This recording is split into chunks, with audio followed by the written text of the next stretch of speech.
The Survivor Specialists, Phil, John, and McKenna are back with another defining episode. And today we are talking about Jonathan Young's defining episode, Go for the Gusto, episode number 3 of Survivor 42. This is our last new era episode until after season 49 ends, and we can do the two 49ers defining episodes. I'm curious what those will be.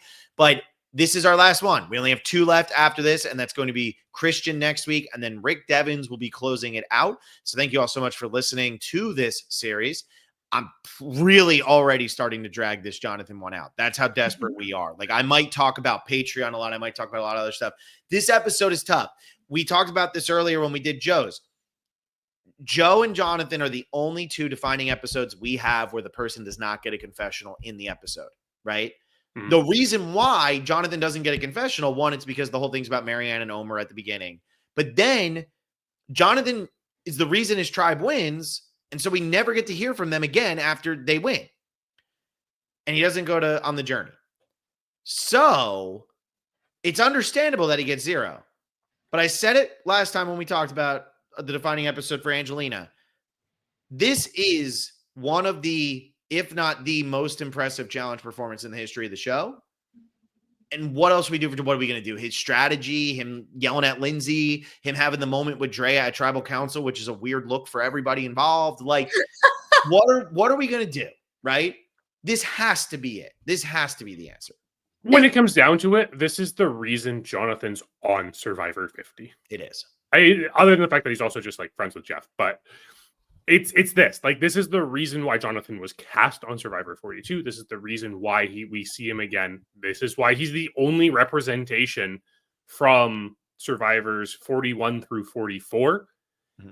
And on top of that, it's maybe not something Survivor really wants to highlight of, oh, hey, we made this mistake and probably shouldn't have run this challenge in the first place. Jeff calls out Jonathan literally on the mat as they were awarding immunity. Like, Jonathan, that was the single most, the best challenge performance I've ever seen by someone. So, good on you. And Jonathan like takes it with grace and is just like, thank you, Jeff. And it like really appreciated the compliment.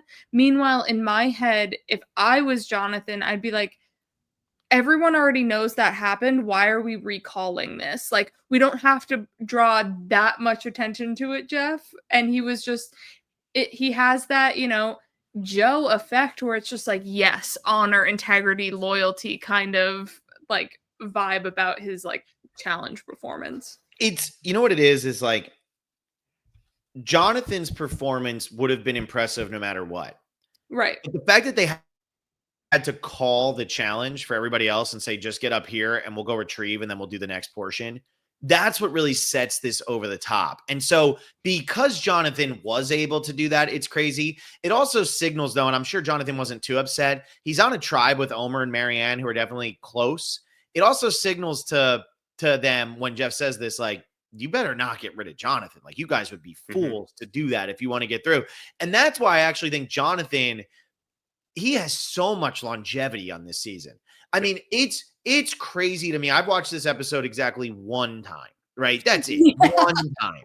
And I sat down and I watched this challenge again and I said, holy shit. Like, I remember every moment of this, and yet it's still even more impressive watching it this time.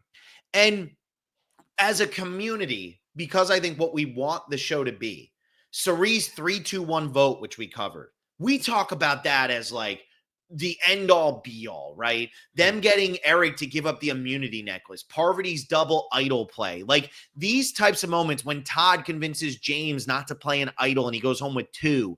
Those types of moments land so hard because of the strategic sense of the player.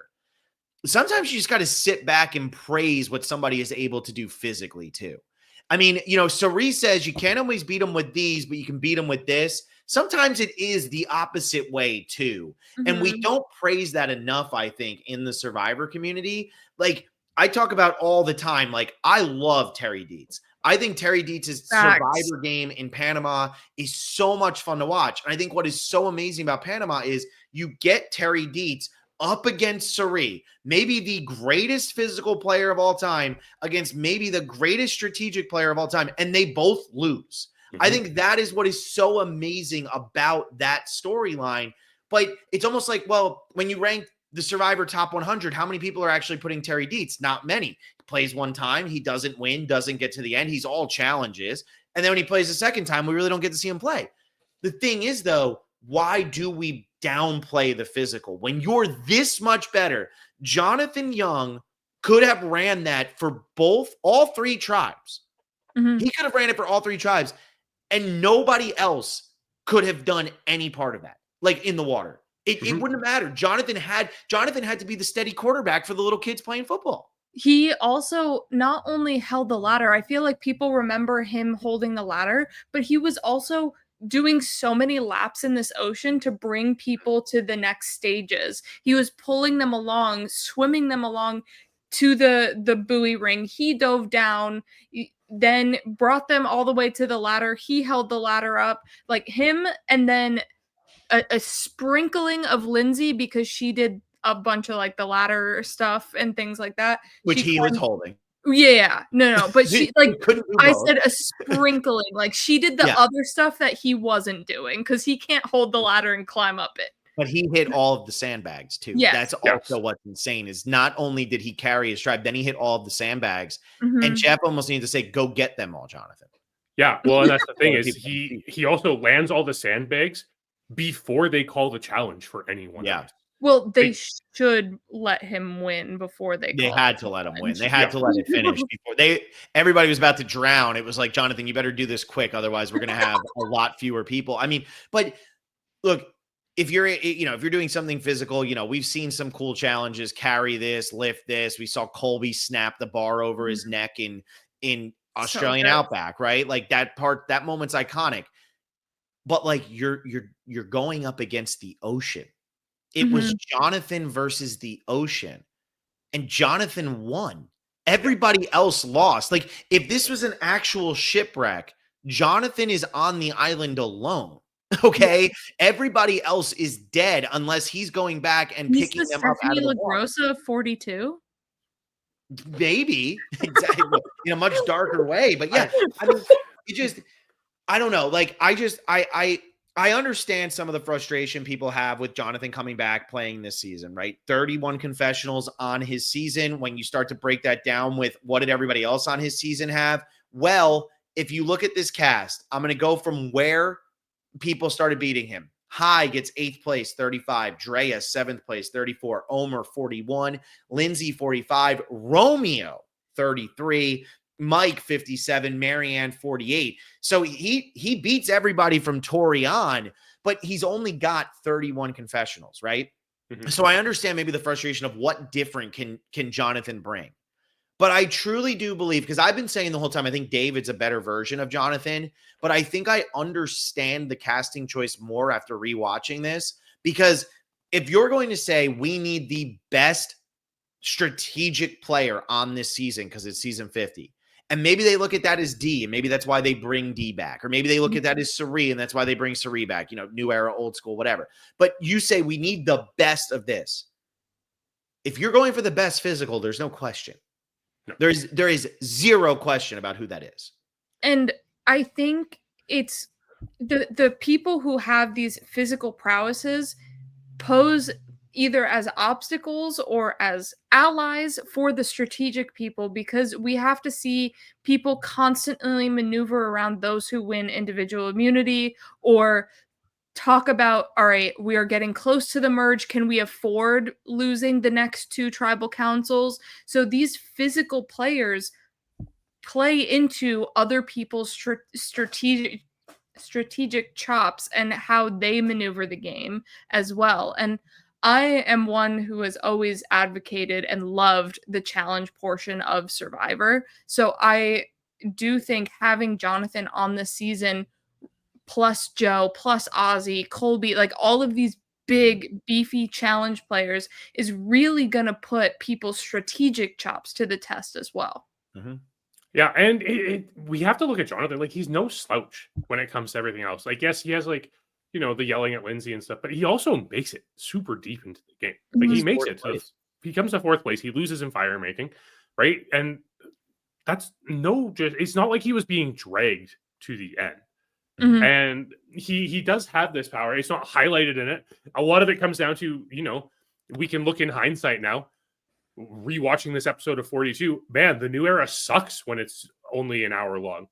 Like you just don't get enough with these three Yeah. tribe seasons to like understand what's going on in these pre-merge episodes. But his performance is of that level where it defines a portion of the show. And I think a lot of the time we in the Survivor community, those who are seeking out these type of videos and podcasts and out on the internet, on Reddit and Twitter and whatever, we kind of forget that the challenges are an important part of the show. And like there is an aspect to it. There's a reason why we talk about immunity wins and records and everything like that, right? It's a part of the show. Mhm. And Jonathan is the embodiment of that because he legitimately carried an entire tribe of 4 to victory in a challenge. He put them on his back, like Yeah. not metaphorically, Like his family? physically put Yeah, them like on his not the back. family. And the thing is, he only won what 2 immunities, I think, in the Mhm. post merge. I think he won 2 immunities, but like it's not. Again, he's not hitting the records like a Colby and like Joe almost did and all that, but like he's still so good. It's the presence that he brings. And McKenna, you brought up a good point. You need these types of players to offset strategic players. When Mhm. people talk about the diversity in casting of the new era, until like there very rarely are you getting diversity in game bot type players and physical type players. Yeah. That's why the Jonathans and the Joes and the Davids do stick out like sore thumbs, because those types of players aren't really being cast on the show anymore. It is more of your strategic, nerdy, social game type players.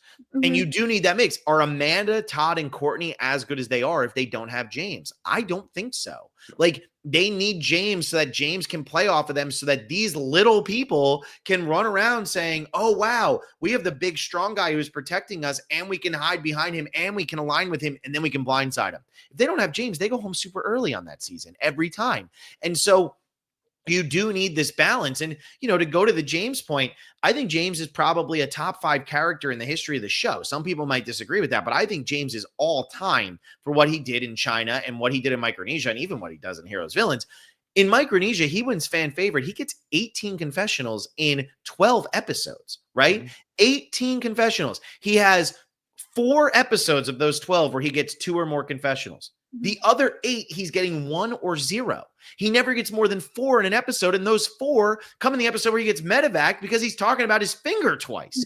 So for me, you can still bring something. James is not a dud on Micronesia. He's fan favorite again, and everybody was bummed when he got pulled from the game.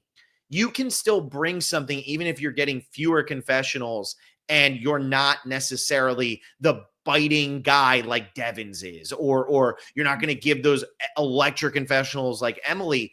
And you know what? Make the challenges fun to watch again, because everybody remembers where they were when Jonathan did this. If you're a Survivor fan, and this is why Jonathan is playing again. This is why he was a first ballot person to return and why he's representing 4 seasons by himself, because he is like, this is iconic. Mhm. It's just iconic in a way that Survivor like fans aren't used to talking about. And you bringing up James is a good point, because James is that big guy too, but doesn't win individual immunity. Yes, Jonathan has won individual immunity, but I think it all depends on how it's catered to, is it Joe's forearms that win immunity, or is it Ozzy's water agility or endurance that wins the immunities? Or is it Jonathan's just brute strength to get to the end? So you don't necessarily know if he is going to be that guy winning the immunities.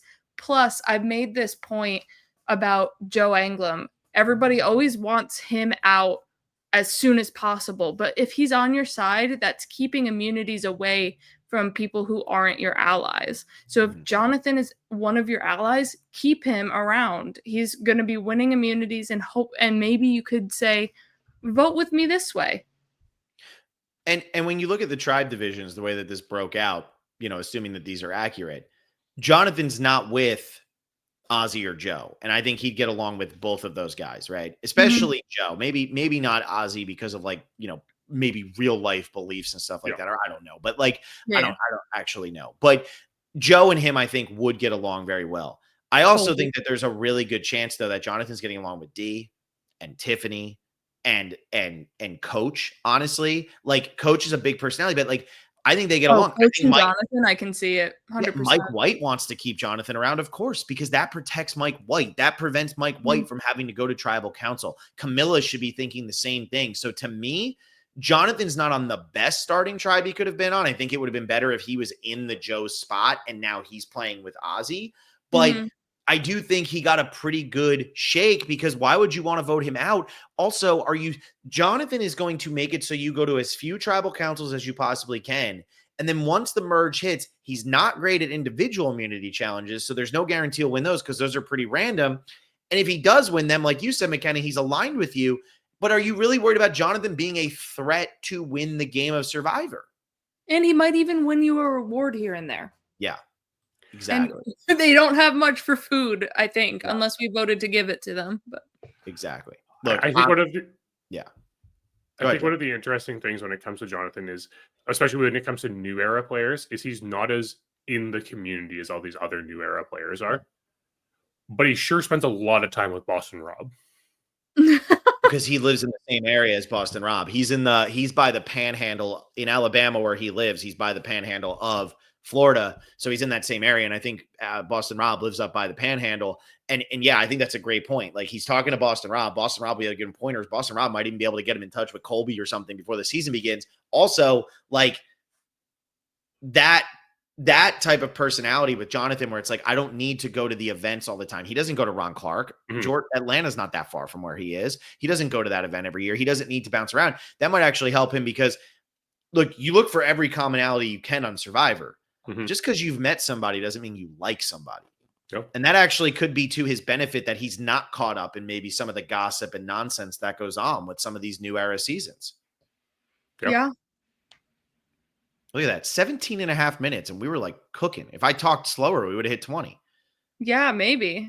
I just talked too fast. Look, plug the Patreon and we'll hit 20. Yeah, I'll plug the Patreon for 20 minutes. No, it's the physical game is so boring to so many people, but there's a reason why Colby is on season 50.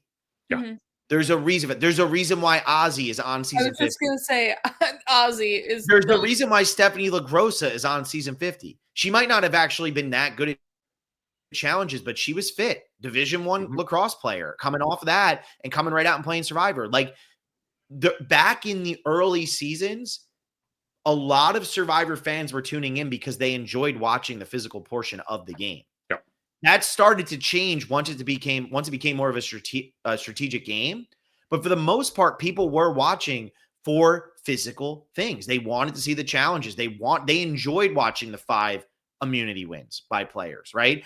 There's a reason why Colby and Ozzy are unbelievably popular and why Terry was very popular during his season. Like there's a reason why this was happening. There's a reason why Tom Westman at the time was so popular. He comes back and plays again for Heroes versus Villains. People like watching the physical portion of the game too. It's just it started to get pushed out in the 20s. And then nowadays, the people who are still in love with Survivor a lot tend to not really care about this. I was rooting so hard for Joe to get his wins to be in the club. Yeah. Because he was so close. I was rooting so hard for Rachel to get her win, to get, in the club. And are we going to get back-to-back Rachel and then Joe? And we were robbed. Yeah. But I know. I love Joe had 2 opportunities to break the record. Yeah. He could have tied it, then broken it. Right. Because of how early he won his 4th one. Yeah. And I think the other thing that we don't consider enough is how much, and I feel it kind of leads on to what you're talking about. The casual fan base loves challenge competitors. They love it. Like Jonathan is a player who is there for the casual fan base, and really, as much as we don't want to admit it sometimes, as people who kind of obsess over Survivor, that's who CBS is catering the show to. That's who because they're the ones who tune in and watch. That's a much bigger portion of the fan base than we are. Yeah. That's for sure. Yeah. They're much more of the fan base is going, who? Than, oh yeah, no, I love every detail, blah, blah, blah. Like the fan base, the casual fan base knows Jonathan. My Yeah. dad knew who Jonathan was. You're gonna My get dad had more of no the idea who Tiffany was. remember that guy with the ladder rather than remember that 3-2-1 vote? Yeah. Yeah. I'm gonna be honest with you. I don't even know if my dad would know who D was at this point. like seriously, like that's how crazy though the casual fan base can be. Jonathan Mhm. has one of the most memorable images you're going to have from the new era. Yeah. It's a fact. It's a fact. Yeah. And that's why Jonathan, Q, probably the first two picks from the new era. And Emily was probably third. If Yep. you're talking new era people who are on, those are probably the first three people picked. And Joe, because of Joe's moment. So Yep. that's it. Hey, we all hit right. 20. We're good. Wrap it Dude, up. we went way over. This might be our longest episode of Defining Episodes. Become a patron, patreon.com/specialist. Like this video, subscribe to the channel. We'll be back next time with our second to last episode. We'll be talking about Breath First Search from Survivor Dave vs. Goliath. And it is Christian's episode number 9. So thank you all so much for listening. I hope you enjoyed this episode. And we will see you next time when we talk about Christian's Defining Episode.